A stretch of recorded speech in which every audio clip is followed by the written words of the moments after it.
Mga kababayan, ang watawat na nalandat sa inyong harapan ay isang watawat ng ating bansa, ang Pilipinas. Kumakatawan ito sa isang bayang nagkakaisa. Nasa bawat iba-ibay ay may angkop na hugis ng kabuuan. Isang pang-geograpikong sakop ng mga lupain na walang kabawasan.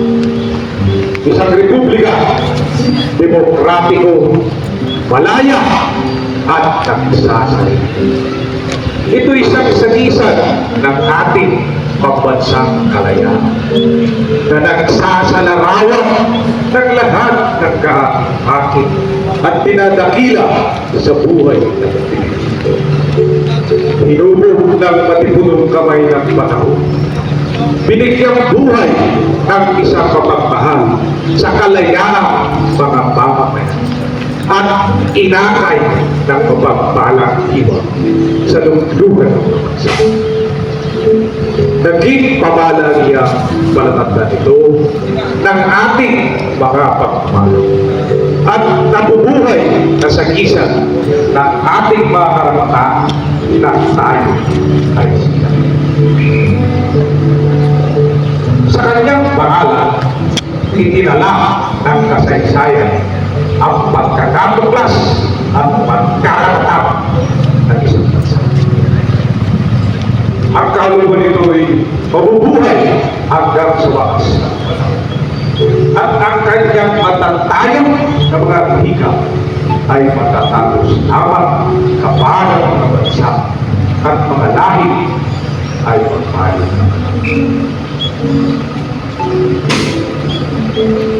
Ang araw ay nangangahulugan ng kawalang hanggang buhay ng ating bansa at sa isang ng palaryang liwanag na bumabagtugan sa kapalaran ng ating lahat. Ang walong silans ay kumakagawa sa unang mga lalamigang nagkasama-sama. Batangas, Laguna, Cavite, Bulacan, Maynila, Nueva Ecija, Pampanga, at Navarro. Tinutukoy ng tatlong mga bituin ang tatlong malalaking hapon, Luzon, Visayas, at Mindanao. Kaya nandun sa atin ng kalikasan tayo sa kalooban ng problema. Ang puti at sulok ay nagsasaad sa ating mapayapa at pag-ibig ng mga natin. Gayon din ang katapangan at kawalasan ng ating mga gawain. Ang tatlong mga simulay ng masinariyan, ang pagmamahal sa pamilya, ang saklolo at kalutuhan, at ng mga banal na panuntunan ng pananalig, pag-asa at pag-ibig.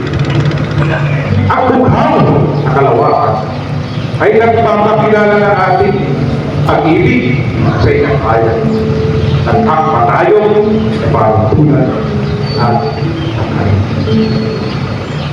Katang malapad na hapit pula ay nagpapahayag ng ating walang humpay na kakayahan na nagpapanatili sa atin ng isang bahagi sa kalawakan ng kalaitan.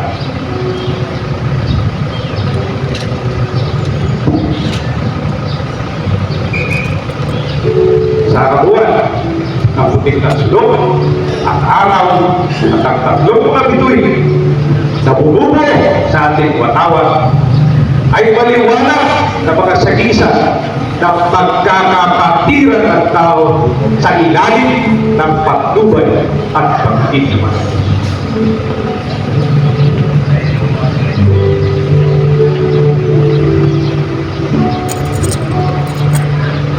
Tulad ng pinangarap ng ating mga sinulong, naway, kumailan lang ito sa ibabaw ng mga lupain ng maliligayang mga mamamayan sa panghabang panahon.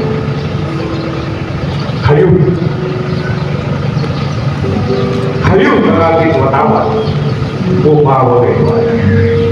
Isang sakisan ng pagbihirang ganda at mga bayan. Ang palagyan ko rin ang panaglaw ng ating mga mamamayan sa isang mapayapa, nagsasarili at malayang mabubuhay.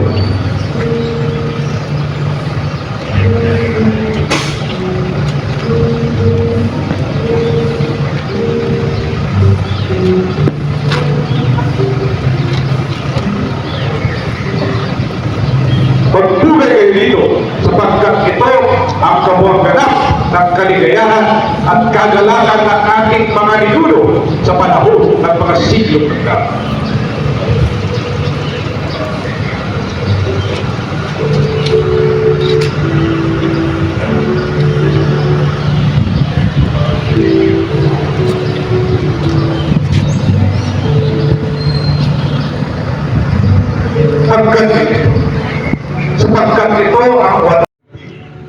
Sapagkat ito ang banal na watawat na binubutsa natin, Pilipinas. Ingatan ninyo ito sa inyong mga puso. Sapagkat ito ang palatandaan ng ating mga kapatid na nagtuwis ng buhay para sa kapakanan ng ating bayan. Mahalin ninyo. Sapagkat ito ang walang kasing halagang alaala ng ating bayan na mananatili at pakailanman sa lahat ng magiging katayuan natin.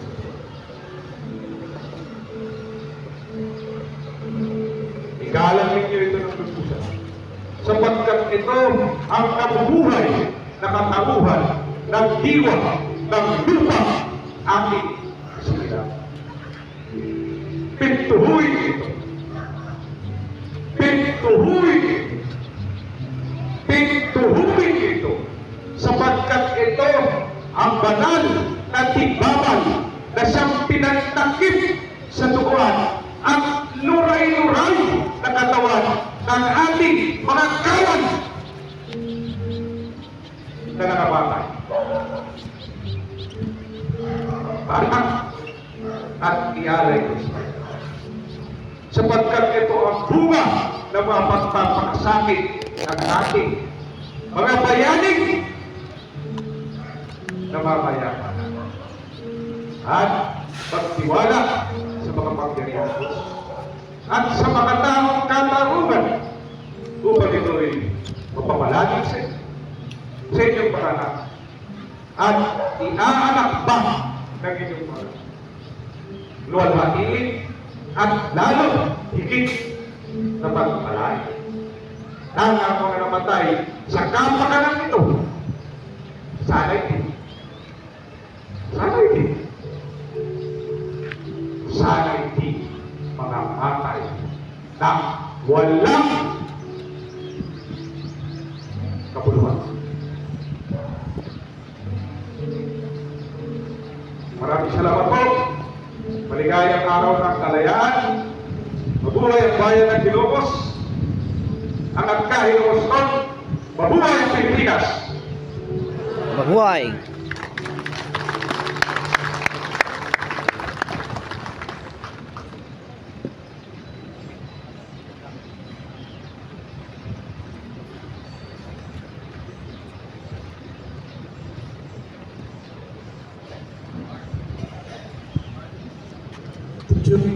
Brian, as we know,